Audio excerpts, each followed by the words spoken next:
Hello everyone, हमारे YouTube channel the pi class में आप सभी का स्वागत है। आज की वीडियो में हम क्वेश्चन नंबर थर्ड देखेंगे, प्रश्नावली 3.3 का। तो थर्ड में भी 6 अलग अलग क्वेश्चंस हैं। तो हम हर वीडियो में दो दो क्वेश्चन सॉल्व करेंगे। आज हम फर्स्ट और सेकंड क्वेश्चन को सॉल्व करेंगे। तो पहला क्वेश्चन ये है, दो संख्याओं का अंतर 26 है, एक संख्या दूसरी संख्या की 3 गुनी है, तो आपको दोनों को ज्ञात करना है। तो इस क्वेश्चन में थोड़ा सा कंसेप्ट याद रखें। पहले आपको क्या करना पड़ेगा, ये जो डाटा दे रखा है, जो भी क्वेश्चन में आपको डाटा दे रखा है उसके हिसाब से आपको समीकरण बनानी पड़ेगी। जब समीकरण बन जाएगी तो आपको उसको सॉल्व करना होगा।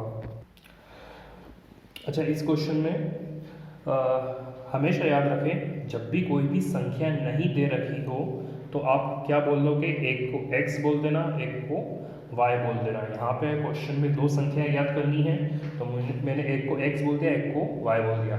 अब एक चीज़ याद रखें, अगर क्वेश्चन में अंतर दे रखा है तो अंतर का मतलब होता है माइनस। आपको दोनों संख्याओं को माइनस कर देना है।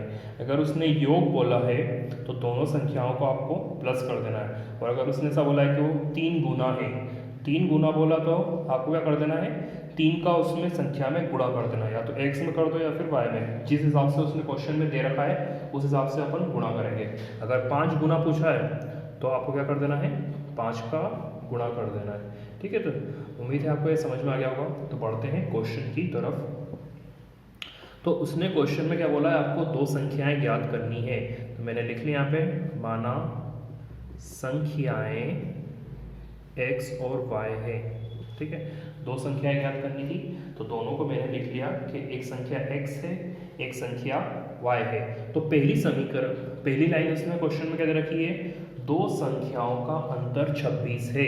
ठीक है, तो क्वेश्चन के हिसाब से, प्रश्नानुसार जो क्वेश्चन में दे रखा है उसके हिसाब से कि उनका अंतर यानी कि x और y, इन दोनों संख्याओं का अंतर कितना दे रखा है, 26 दे रखा है, 26 दे रखा है। तो ये मेरी बन गई समीकरण 1।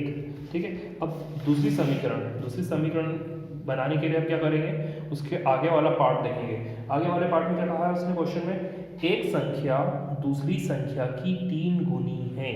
अब इस चीज़ समझिए, एक संख्या दूसरी संख्या की 3 गुनी है, ये समीकरण कैसे बनेगी। अच्छा, एक चीज़, अगर एक संख्या दूसरी संख्या की 3 गुनी है तो जाहिर सी बात है एक बड़ी संख्या होगी और एक छोटी संख्या होगी। तो जैसे अगर मैं बोलूँ एक मेरे पास 10 है तो इसका 3 गुना क्या हो जाएगा, 30। अगर मैं बोलूँ मेरे पास 5 है, इसका 3 गुना कितना हो जाएगा, 15।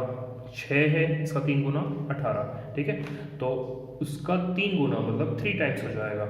अब इसमें एक चीज़ याद रखें, एक संख्या बड़ी होगी, एक संख्या छोटी होगी। तो अपन यहाँ पे मान लेते हैं कि मेरा x बड़ा है और y छोटा है।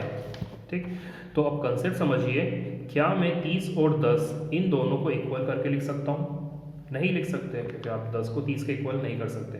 तो आपको छोटे को क्या करना पड़ेगा, 3 गुना। ठीक है, छोटे को आपको क्या करना पड़ेगा, 3 गुना। तो देखो 3 का आप जब इसमें इंटू करोगे, गुणा करोगे तो 30 मिल जाएगा, जो कि इसके बराबर आ जाएगा।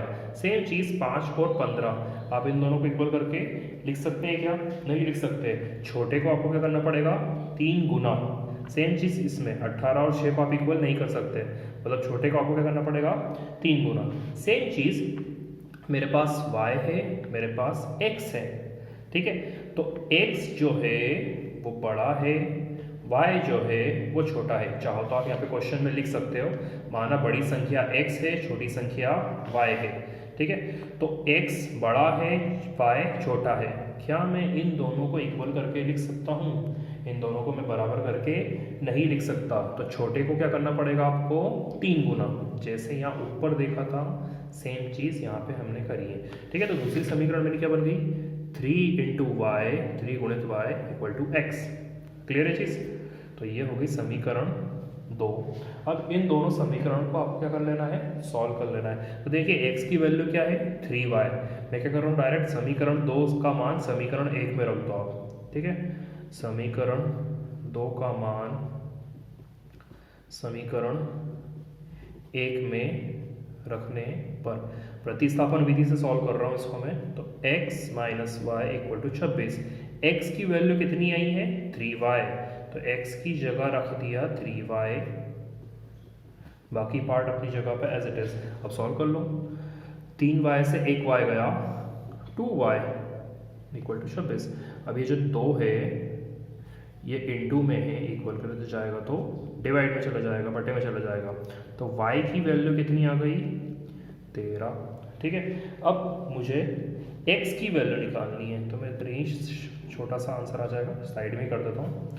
तो x की वैल्यू निकालने के लिए आप क्या करो, ये मान समीकरण 2 में रख दो या समीकरण 1 में रख दो। तो मैं समीकरण 2 में रख देता हूँ। क्या लिख देना, समीकरण 2 में y का मान रखने पर, ठीक है, पूरी लाइन आप लिख सकते हैं। तो x equal to 3y, 3 into Y की जगह पे 13 रख दिया, इंटू करा, x की वैल्यू कितनी आ गई?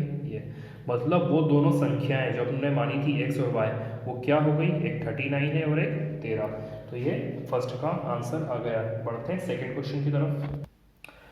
तो सेकंड क्वेश्चन ये है कि दो संपूरक कोणों में बड़ा कोण छोटे से 18 डिग्री अधिक है, उन्हें ज्ञात करें। तो इस टाइप के क्वेश्चन हमेशा आप अच्छे से पढ़ें, अच्छे से समझें क्या चीज़ उसने क्वेश्चन में पूछी है, फिर आप उसको बाद में सॉल्व करें। तो अब की बार क्वेश्चन में क्या दे रखा है? दो संपूरक कोण है जिसमें से बड़ा कोण छोटे से कितना ज़्यादा है? 18 डिग्री ज़्यादा है। तो आपको उन्हें ज्ञात करना है। तो चलिए शुरू करते हैं। तो दो कोण ज्ञात करने हैं, तो मैं लिख रहा हूँ यहाँ पे, माना बड़ा कोण x है तथा छोटा कोण y है। ठीक है, अब संपूरक कोण किन्हें कहते हैं वो समझ लीजिए।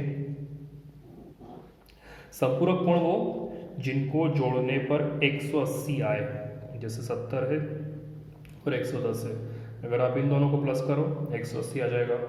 90 है और 90 है, आप इन दोनों को प्लस करो 180 आ जाएगा। 150 है और 30 है, आप इन दोनों को प्लस करो 180 आ जाएगा। तो ये सब संपूरक कोण, जिनको प्लस करने पर 180 आए उनको संपूरक कोण बोलते हैं। ऐसे ही अगर आप 70 है और 40 है, तो देखो इन दोनों को प्लस करने पर आपका 111 आ रहा है, तो ये संपूरक कोण नहीं होगा। ये है, ये है, ये है, लेकिन ये नहीं है। तो संपूरक कोण क्या?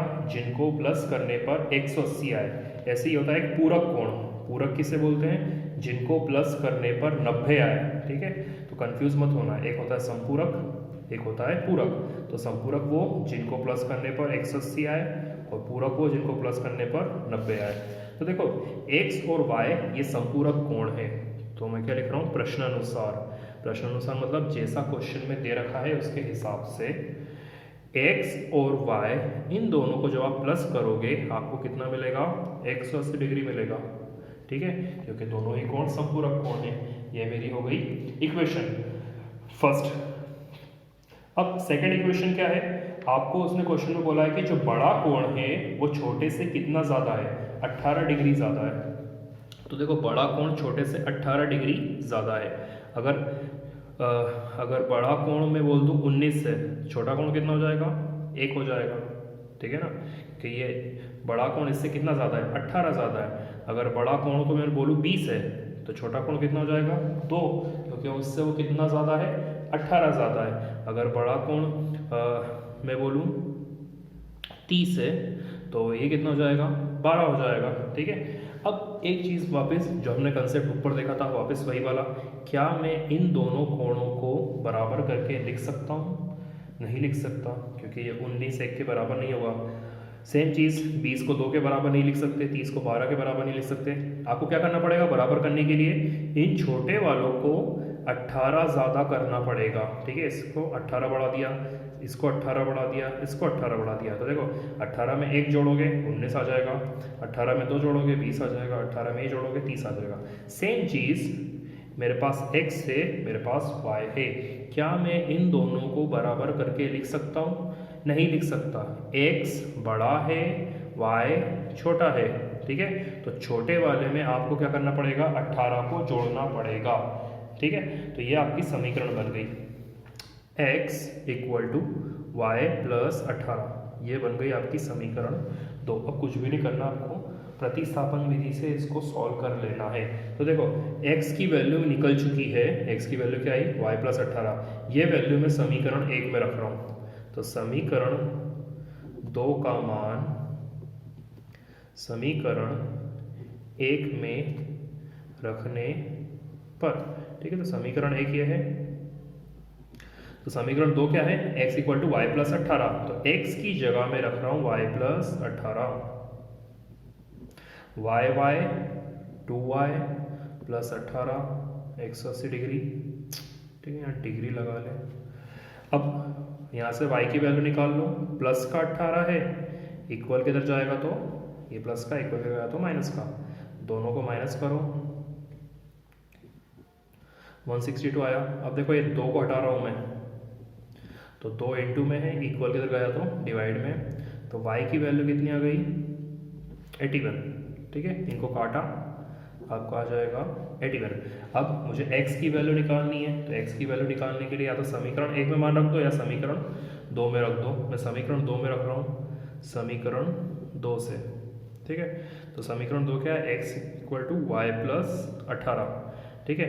तो y की वैल्यू 81 रख रहे हैं, ये हो जाएगा 99, मतलब x की वैल्यू आ गई 99। तो जो आपने बोला था कि बड़ा कोण x है, छोटा y है, तो बड़े कोण की वैल्यू क्या आई 99, छोटे कोण की क्या आई 81। तो यहाँ लास्ट में लिखते हैं, अतः बड़ा कोण 99 तथा छोटा कोण 81 होगा, ठीक है। तो इस टाइप से क्वेश्चन सॉल्व हो गया है। उम्मीद है आपको ये क्वेश्चन समझ में आ गया होगा। अगर आपको समझ में नहीं आए तो आप हमें कमेंट करके बताएं, और अगर आपको ये वीडियो पसंद आए तो इसको लाइक करें, शेयर करें और हमारे चैनल को सब्सक्राइब करें। शुक्रिया।